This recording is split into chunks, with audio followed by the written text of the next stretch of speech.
Members of the press and the public, you are much welcome here. We have a great opportunity today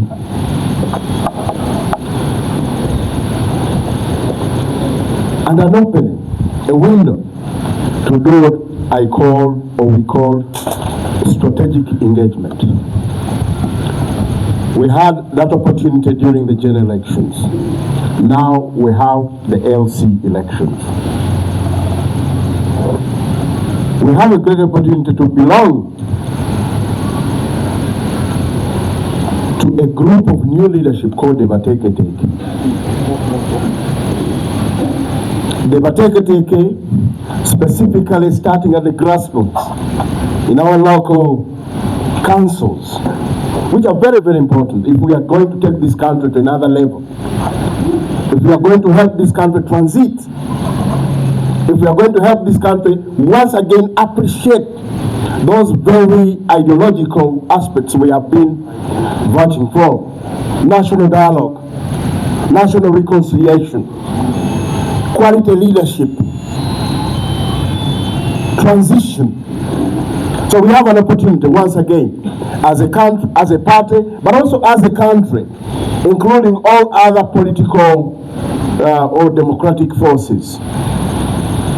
We have also an opportunity to do some civic education to the country, right from Karamoja to Bunagana, from Arua to Busia, from Mutukula to Koboko. All of us, including the fourth estate, we have this opportunity because our country is being derailed and being thrown to the dogs. But as a party, we have keen interest in this exercise because we want to sprawl the nation with DF structures, get engaged in local governance, get engaged in delivering services, get engaged in steering the country anew.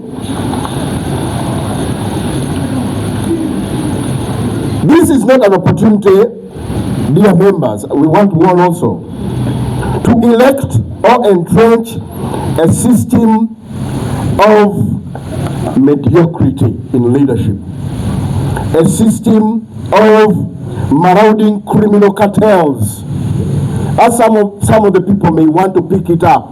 We hear so many people in the countryside, they are already bracing to go and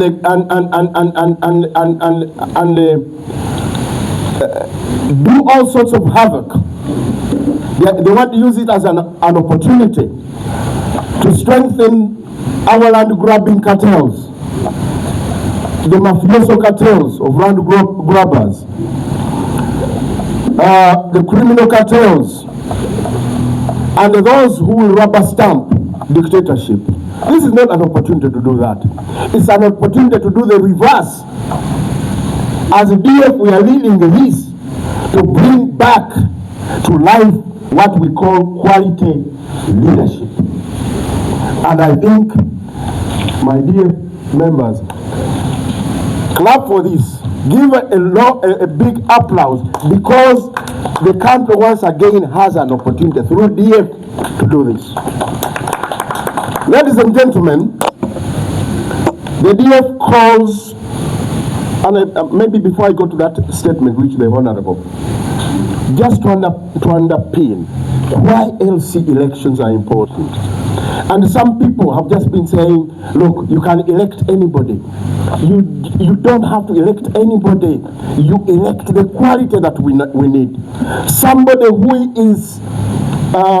has some minimum literacy levels to be able to handle the subject, the ideas, the issues that he has talked about.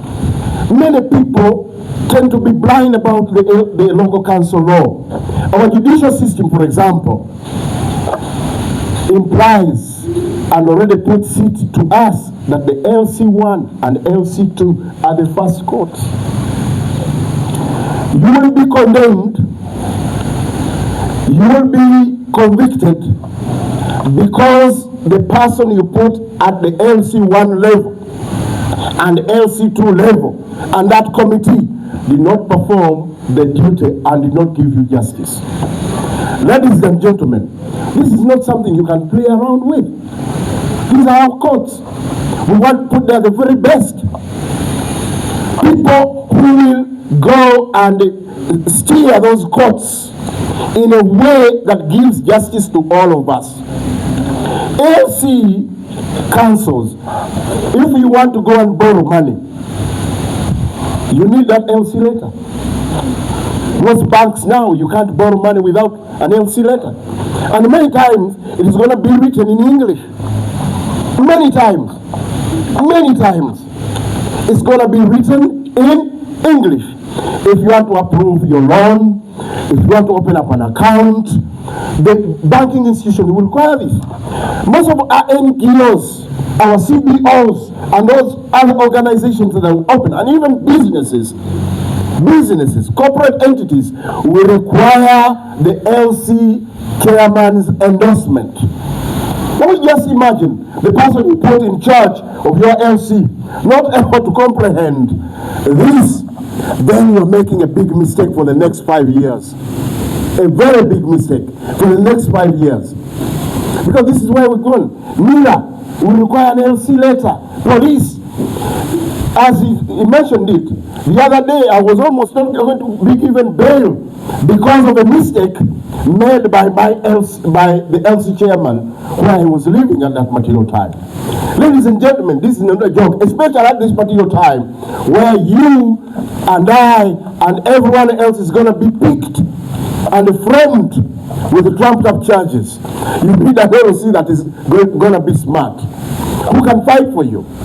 So I don't need to overemphasize this, but for us as a party for quality leadership, we are very much interested in getting local councils that are up to the task.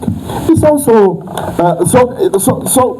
thank you very much. So we need at this material time, all of us as DF, volunteers, members, allies, to go all out in the country, the youth, the women, mobilizing, doing civic education such that we can get the quality committees of LC1 for women and in general that we require. And those, and also LC2s, the electoral college for LC2s is going to be those LC1s. So don't you think that you will start at LC2, you must start at LC1. Thank you very much. I now go straight to the statement. The DF calls for return, rule of law, constitutionalism, end to political repression, and end to the weaponization of our criminal justice system. We are adding our voice as DF to the voices of everyone else and the alliances of political parties that have already come out.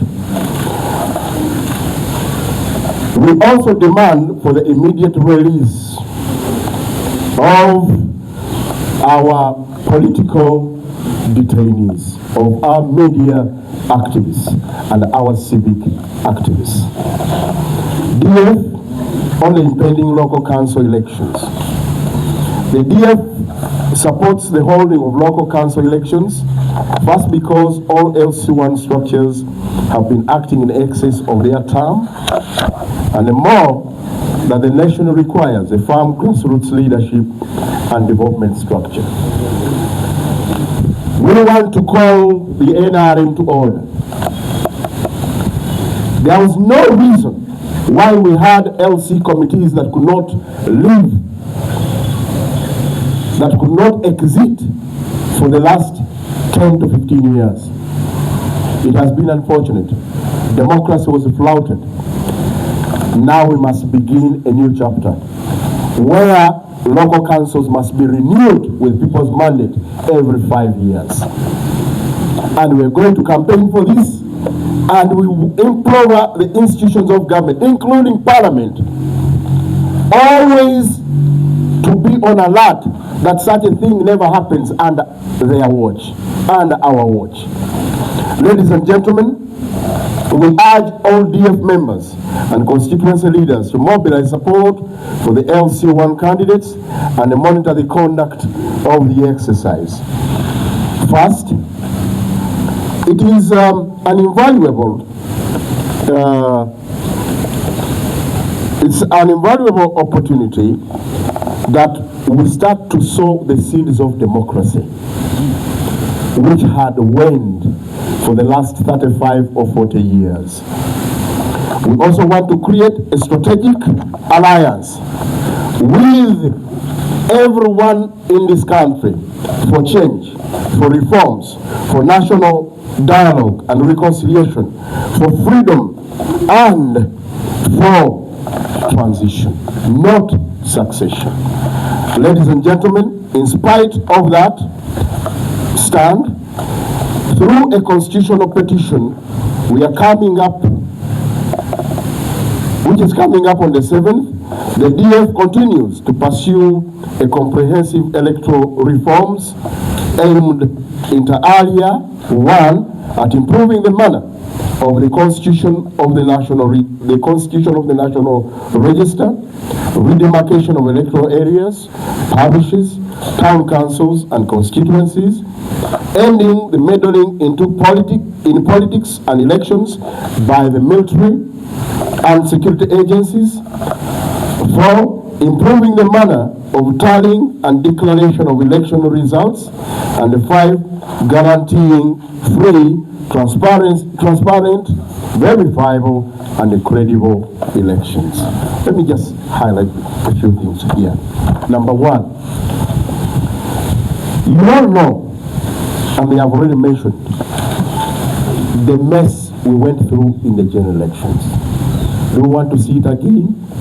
The answer is 15,000 voters, one village. Many villages out there, you only have between 100 to 400 voters. That's not being fair. You have many villages there, but the population is small. We've just come out of a population census, and the Constitution commands that after a census, redemarcation of our electoral areas must take place. The Electoral Commission has taken us into another election without redemarcating our villages, our parishes, and our sub-counties and our constituencies. That is being unfair. Because later on, when government programs come, like the parish development model, which the LCs are going to run, and other government programs, it means for them, there will be an imbalance because of the gerrymandering that is ongoing, and this must stop.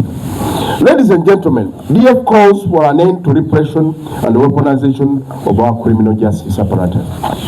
The DF condemns evident acts of political repression, unlawful arrests, torture, intimidation, humiliating and degrading treatment, violence against citizens, the journalists or the media activists and the politicians, and the blatant disregard for constitutional governance currently unfolding in Uganda.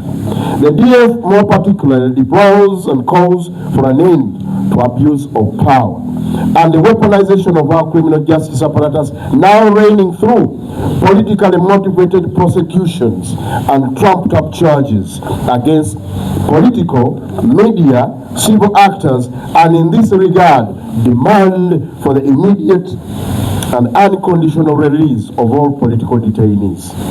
The PFF leader, Elias Lukwago, Dr. Kiza Besigye, and all other detainees in similar circumstances. The DF further calls for the return to due and law-established process and an immediate end to the unconstitutional involvement of the military in the arrest, detention, interrogation of civilians, policing, and the law enforcement roles outside their constitutional mandate, and for the immediate reprimand of all military and security officials involved in the torture, physical and psychological abuse, inhuman and disregarding treatment of the citizens, the abuse of our human dignity, of our rights, most important here. We hear some people have arrogated themselves powers that they don't have, mandates that they don't have. For example, if the CDF is good at fighting corruption, let's create him as an anti-corruption czar rather than being a CDF. Going outside our constitutional mandate is the biggest constitutional abuse that we can ever have. So people arrogating themselves mandates that they don't have according to our constitution, and the roles that they don't have to do is not going to be a manja yenkoko, as some people call it. Ladies and gentlemen, the DF supports the timely intervention and action of Parliament by way of instituting a parliamentary investigation. A parliamentary investigation, inquest, into the blatant excesses, impunity, suppression of fundamental freedoms, abuse of state power, and the illegal meddling by the military and the security agencies. The DF also wants an end to the crackdown of free press. This is very important at this particular time.